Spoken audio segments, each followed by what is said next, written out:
نے ایک موقع پر جب یمن کا قاضی بنا کر بھیجا تو عرض کی یا رسول اللہ مجھے تو فیصلہ کرنے کا اتنا تجربہ نہیں ہے، تو آپ مجھے قاضی بنا کر بھیج رہے ہیں۔ تو نبی پاک صلی اللہ تعالیٰ علیہ وسلم نے آپ کے سینہ طرف اس طرح ہاتھ مارا تھا، بس یہ ہاتھ نہیں تھا، یہ سب کچھ دے دیا تھا۔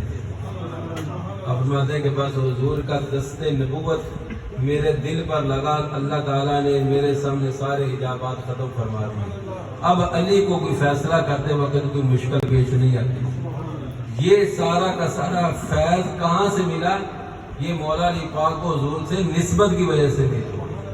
یہ ساری چیزیں نسبتوں سے حاصل ہوتی ہیں۔ آج اپنا تعلق حضور کی ذات کے ساتھ جوڑ کر محبت کر کے قرآن پڑھو گے تو انشاءاللہ تعالیٰ قرآن کے خزانے خود بخود ہی تمہاری گود میں نازل ہوتے جائیں گے۔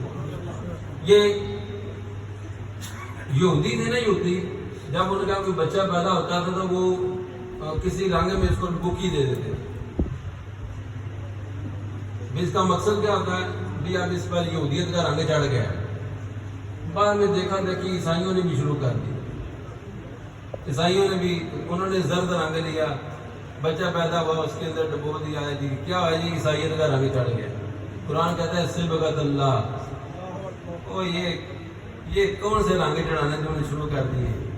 آؤ ایک ایسا رنگ بھی ہے کہ جس کو تم اپنے وجود پر چڑھا لو گے تو نہ تو وہ دھوپ سے اڑے گا اور نہ وقت گزرنے کے ساتھ پھیکا ہوگا اور نہ ہی ہوائیں اس کو اڑا کر لے جائیں گی۔ یا اللہ وہ رنگ کون سا رنگ ہے؟ فرمایا صبغۃ اللہ، وہ اللہ کی محبت کا رنگ ہے۔ یا اللہ اس رنگ کو چڑھانے والے کون ہیں؟ فرمایا کہ یہ میرے محمد رسول اللہ صلی اللہ علیہ وسلم۔ یہ رنگ چڑھاؤ، اللہ کی محبت کا رنگ، اللہ کے عشق کا رنگ، اللہ کے ساتھ والہانہ محبت کا رنگ۔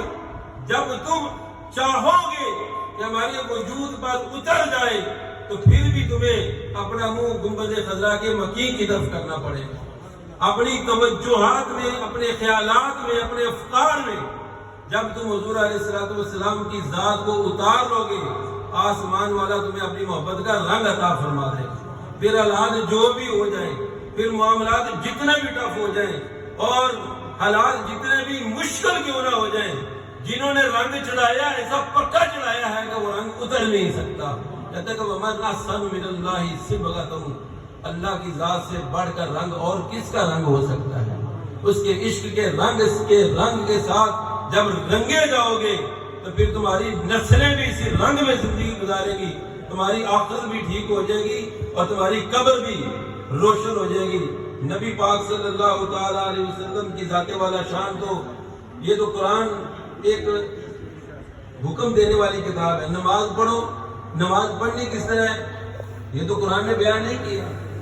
حج کرو، حج کا طریقہ کیا ہے یہ بھی قرآن نے بیان نہیں کیا۔ سارا حج تو آپ قرآن پاک سے پڑھ کر نہیں کر سکتے، یہ تو حج کا حکم ہے۔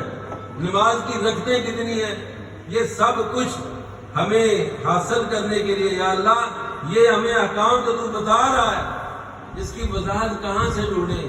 تو قرآن کی آواز آتی ہے کہ پریشان ہونے کی ضرورت نہیں، میرے محبوب کی اداؤں کو اپنی زندگی میں اتار دو، تمہیں قرآن خود بخود ہی سمجھاتا چلا جائے۔ پاک کی رونقیں تمہارے دل میں اتریں گی۔ قرآن تمہارا اگر مرشد بن گیا تو پھر تمہیں کوئی گمراہ کرنے والا نہیں، لیکن یہ رشد و ہدایت اور رہنمائی کا نور تمہیں نسبت محمدی سے اللہ تعالیٰ عطا فرمائے گا۔ فرمایا کہ ان ھذا القرآن یہدی للتی ہی اقوم، مبارک ہو تمہیں کہ تمہیں قرآن سنا، قرآن سنا، یہ خوش نصیبی آپ کے لیے۔ حدیث پاک میں آتا ہے کہ من شغلہ القرآن وذکری عن مسئلتی، یہ حدیث قدسی ہے۔ حدیث قدسی یہ تھا کہ قرآن پاک سے ہٹ کر اللہ تعالیٰ فرمائے، یعنی حضور علیہ السلام یہ فرمائے کہ اللہ تعالیٰ فرماتا ہے، لیکن وہ قرآن کے علاوہ اس کو حدیث قدسی کہتے ہیں۔ تو اللہ تعالیٰ فرماتا ہے، اللہ تعالیٰ کیا فرماتا ہے کہ جس بندے کو قرآن کی تلاوت نے اور میرے ذکر نے مانگنے سے روک دیا، یعنی وہ مجھ سے مانگ نہیں رہا، کوئی سوال نہیں، صرف قرآن ہی پڑھی جا رہا، ذکر کرتا ہے بس، اور قرآن پاک کی تلاوت کیے جا رہا ہے۔ میں یہ نہیں کہتا کہ مانگنا بری بات ہے، ہم اللہ سے نہیں مانگیں گے تو کس سے مانگیں گے؟ ہم تو اللہ تعالیٰ کے محتاج ہیں، دعاؤں کرنے کا بھی اللہ تعالیٰ نے حکم دیا۔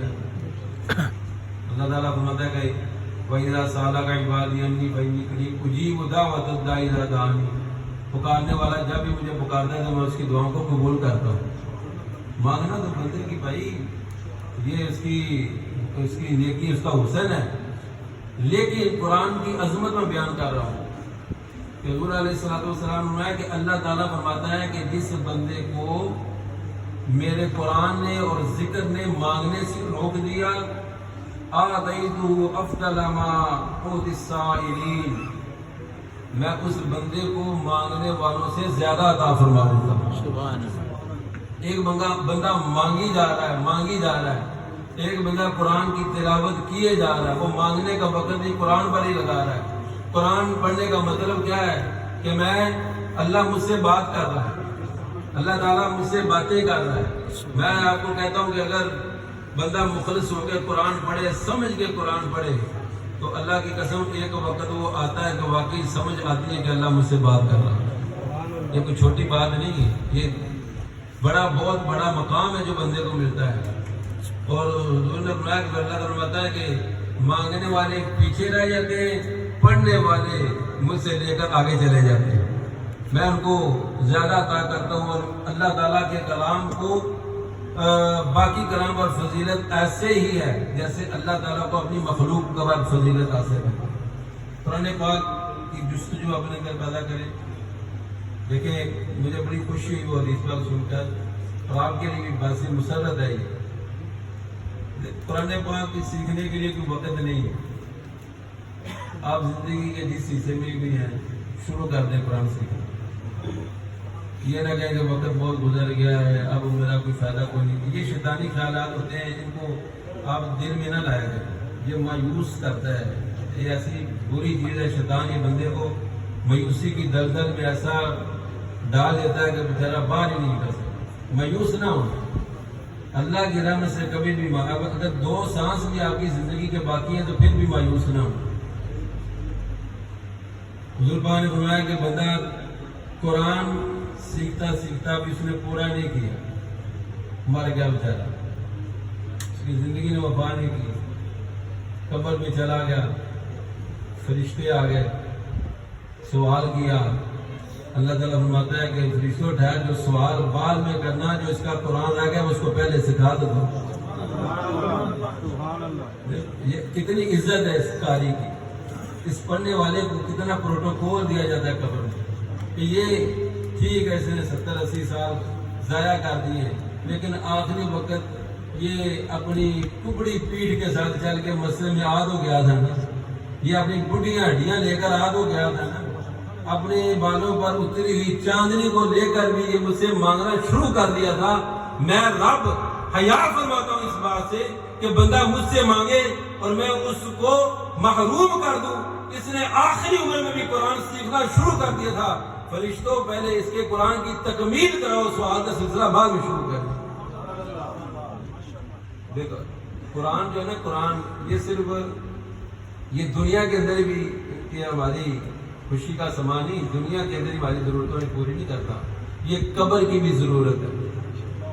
آپ نے ابھی تک یہ سنا کہ قبر کے اندر 3 سوال ہوتے ہیں کہ نہیں، ماں ربوں کا، ماں دینوں کا، ماں کن کا تقول فی اختیار دنیا۔ یہ بڑے مشہور سوال آپ سنتے تو ہیں لیکن تیاری نہیں کرتے، سنتے تو سارے ہی ہیں، لیکن اس ماحول میں جا کر ان سوالوں کا جواب دینا یہ کوئی چھوٹے سوال نہیں، یہ وہی بندہ دے سکتا ہے جس پر اللہ کا فضل ہوگا۔